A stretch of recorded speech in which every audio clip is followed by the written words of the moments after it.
Hello there and welcome to Eventful Arabia. I'm Eithne Treanor, I'm your host for the show, and I'm delighted to be joined now by Dsouza as my guest today, and she is a personal brand strategist. Spoiler alert, we all have a personal brand, and not all of us give it the kind of time and nurturing and attention to build reputation and build credibility. And events are a great way to actually do that. Why wouldn't you want it? It's a cost of not doing. So personal brand is a sum total of your lived experience, of who you are as a person, how you show up in the world. So if people don't know who you are, how can they work with you? And events are one of the most effective visibility tools out there. So what events does, it's a curated set of your audience. And why would you not want to use that to your benefit?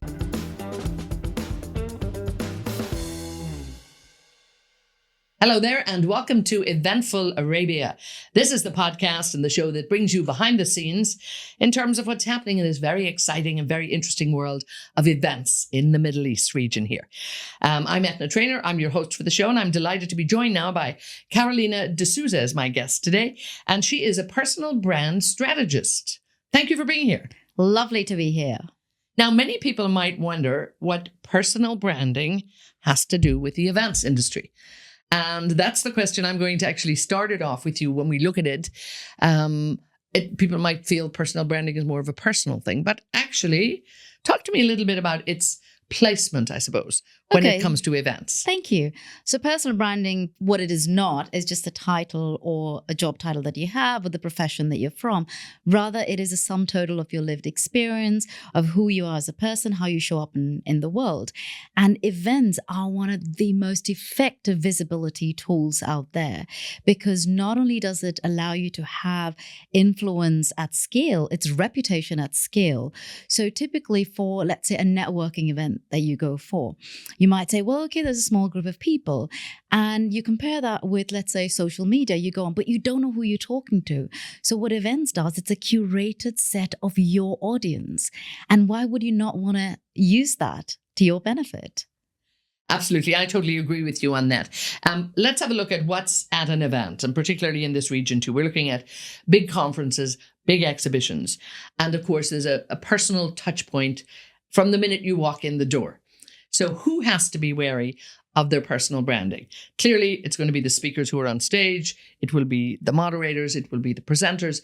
But I have a feeling too, it's also the people in the exhibition booths, the meet and greet people. Talk to me a little bit about how maybe everybody needs to be thinking of personal branding. Do you agree? Absolutely. So, spoiler alert, we all have a personal brand. The difference is not everyone curates and looks at it in a way to build reputation and to build credibility. So in the events field, one of the things that you would think of right away, well, you're in the front of people. You are there for a purpose.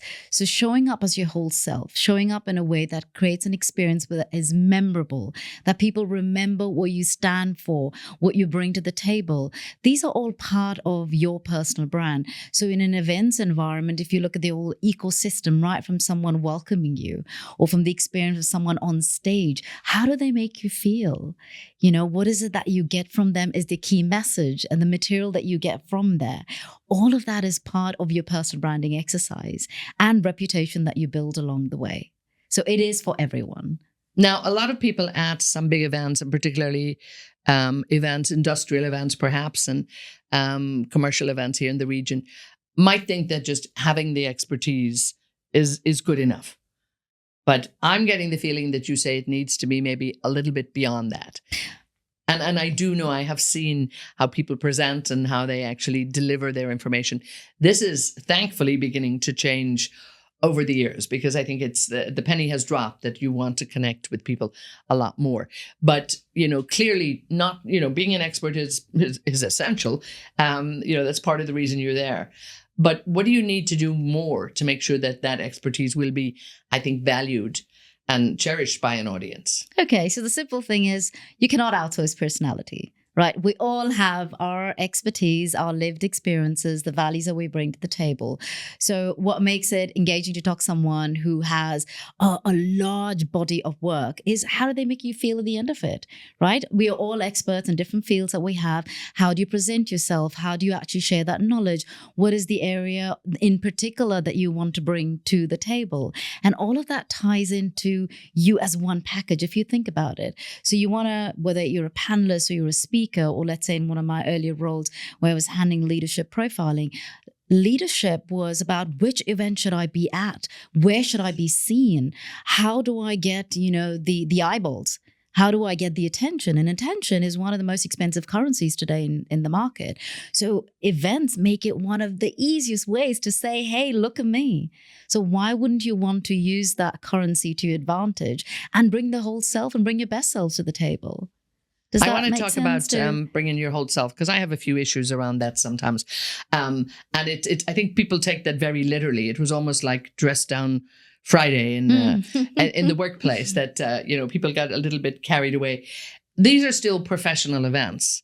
And there is, I think, a level of expectation that people, want to see. And there is a concept of, how people dress, how people look. Talk to me a little bit about that idea of professionalism versus just showing up as what some people might perceive as their real self in maybe an over casual way. And I think that's beginning to happen sometimes. Okay, so I'd like to talk about authenticity. People talk, it's a word that's been bandied around saying, being authentic.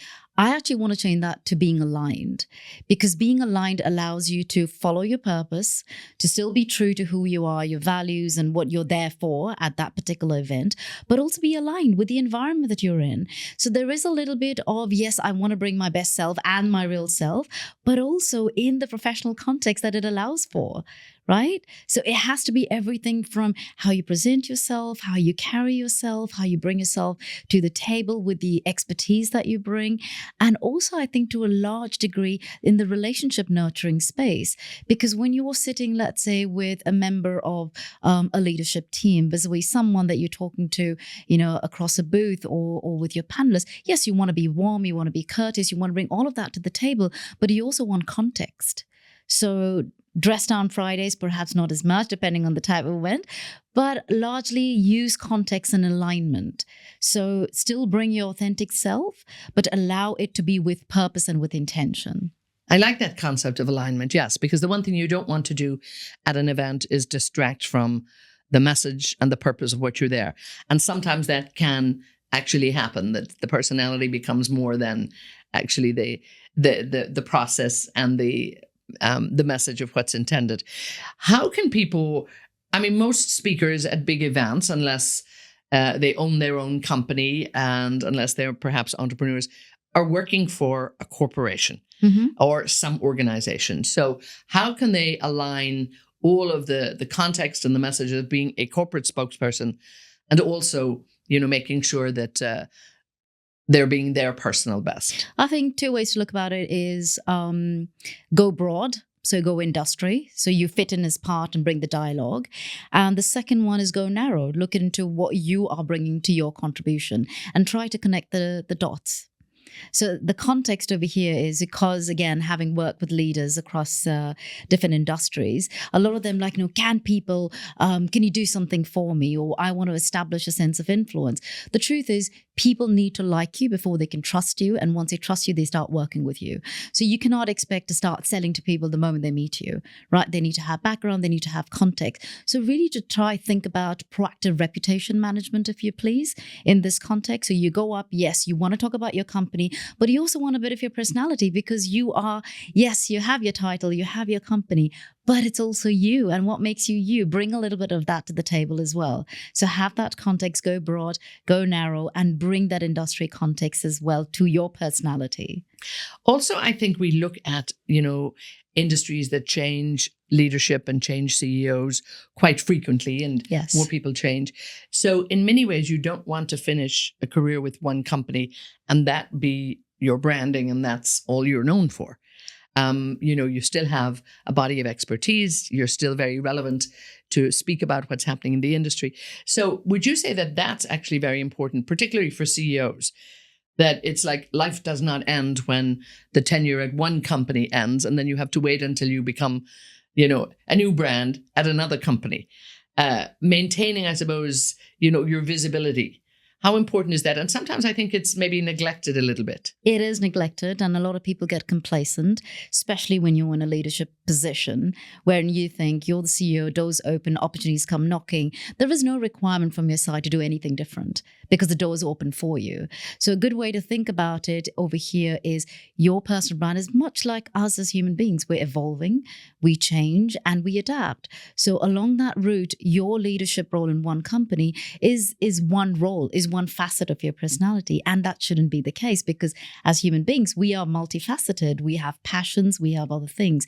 So in one of the conversations, I once met a board exec leader who had a passion for biohacking.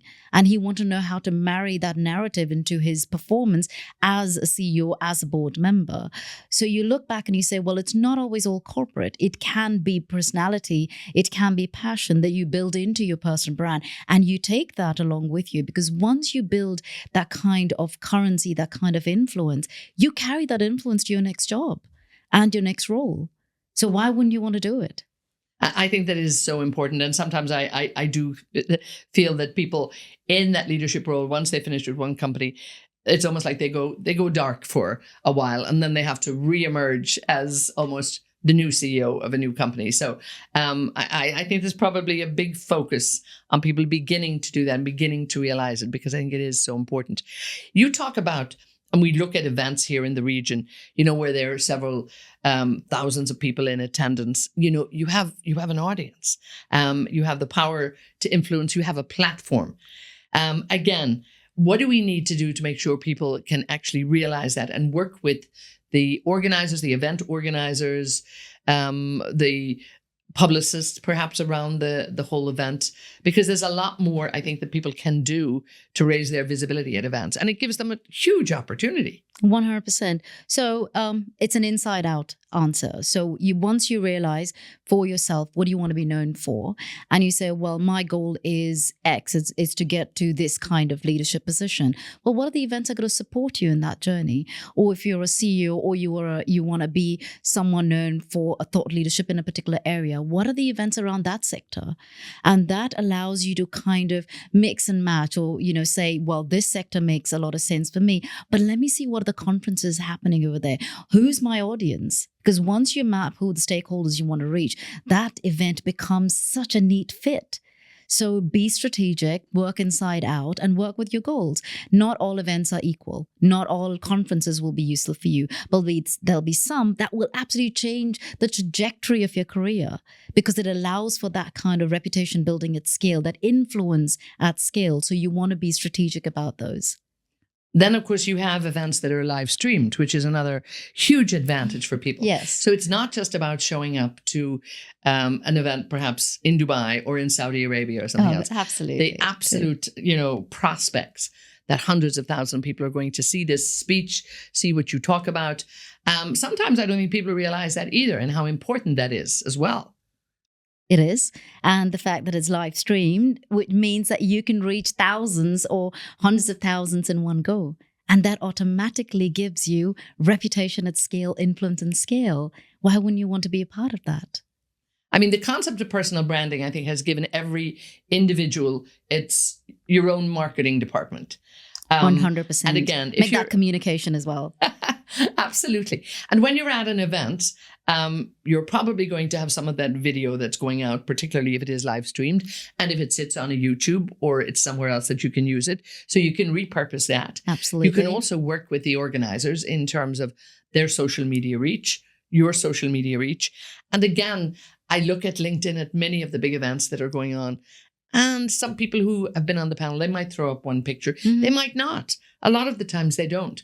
So people are missing out when they don't do that, are they? Yeah. So I look at it as an ecosystem of material that you bring in, the tools that you have.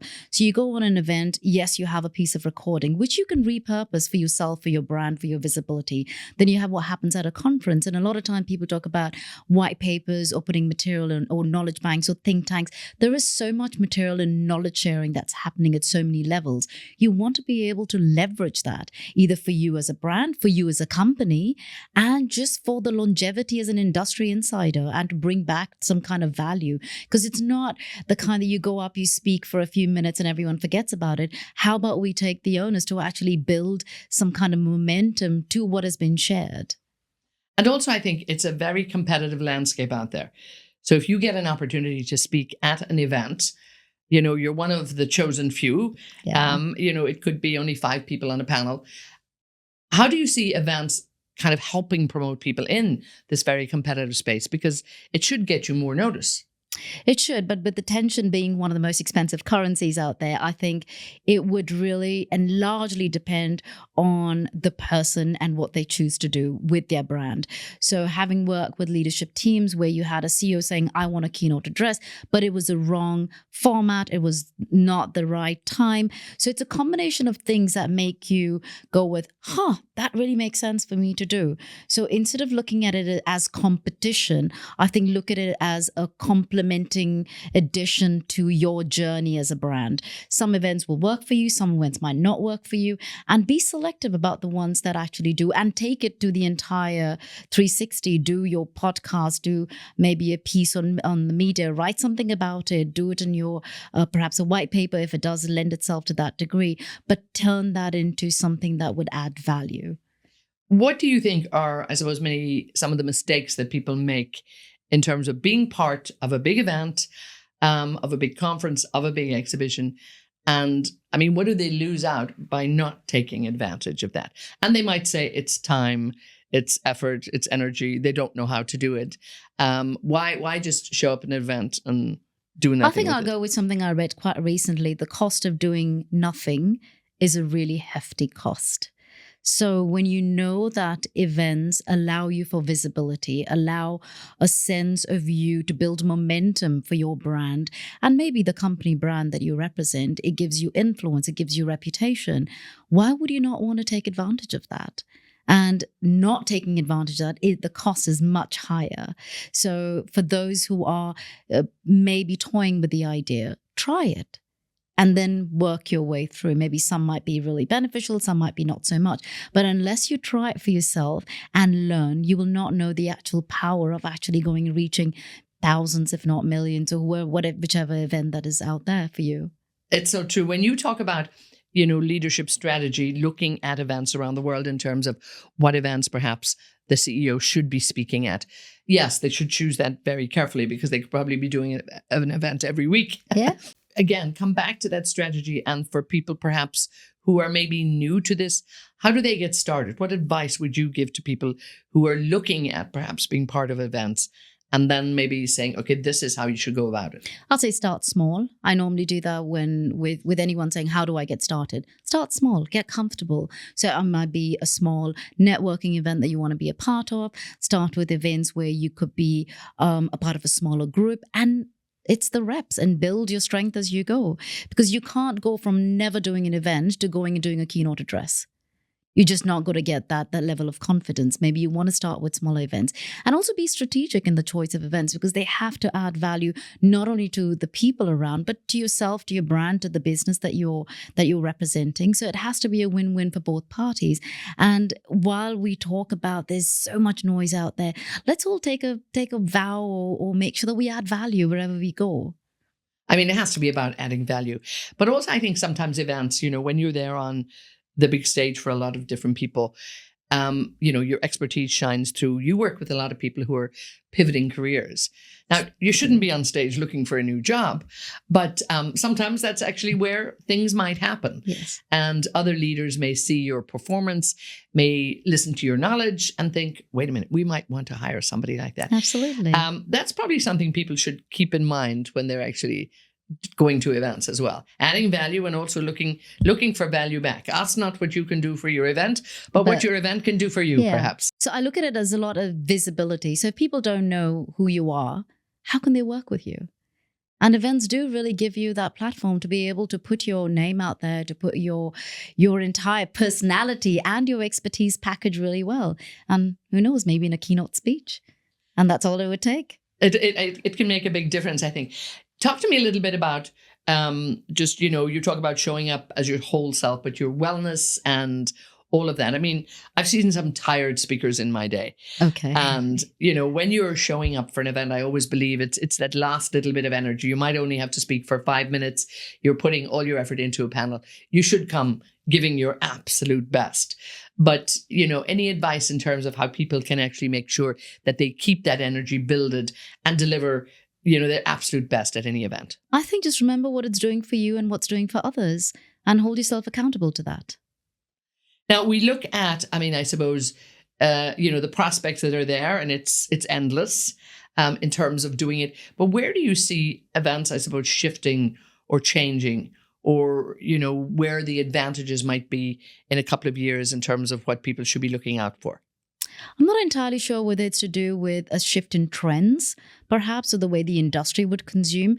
But I think with content creation, the volume of content creation would be something that would be of perspective for event producers and for conferences, because they're doing the same thing, producing content. But how do you then say you're different? I think there will be a time there'll be so much, it might be a sense of overwhelm, saying, oh my God, there's so much going on. Which one do I go to and which one do I participate? And a good way to think about it, again, go back to what is the foundation, who you are as a person, what do you stand for, what do you want to be known for, will it add value, will you add value? And then that would hopefully bridge the gaps which we can't control. And what do you say to people who might think that they don't need a personal brand? I mean, is it something that automatically people are going to begin to realize that if you're going to take part in events, and you're going to be on a local stage, an industry stage, a global stage, almost by default, you're going to get a personal brand? I think I'll go back to what I started with. Spoiler alert, we all have a personal brand, and not all of us give it the kind of time and nurturing and attention to build reputation and build credibility. And events are a great way to actually do that. Why wouldn't you want it? It's a cost of not doing. And if that cost is going to be really high, it'll be career opportunities, perhaps even things that could lead to beautiful places, which you don't know because you've not explored it. There it is. I love that. Yeah, it's just the possibilities that are out there, and really hoping that I think everybody takes advantage of it, because it's an industry that does serve as a platform for so many people around the world, so many experts, artists, scientists, engineers, industry specialists, all Absolutely. of that. And to not take advantage of that platform, it's such a shame. I love what you're talking about. So there you go. It's all about your personal brand, and make sure that shines through when it comes to the events industry, because we need inspiring and engaging people up there on the stage, and building a personal brand, I think, is part and parcel of it. What do you think? Yeah. Absolutely. All right, we'll leave it there. Carolina Dsouza, thank you so much for being with us. And for all of you watching Eventful Arabia, make sure that you're the big event at our next venue here, and make sure you polish up that personal brand. We'll be looking forward to seeing you on a stage near here.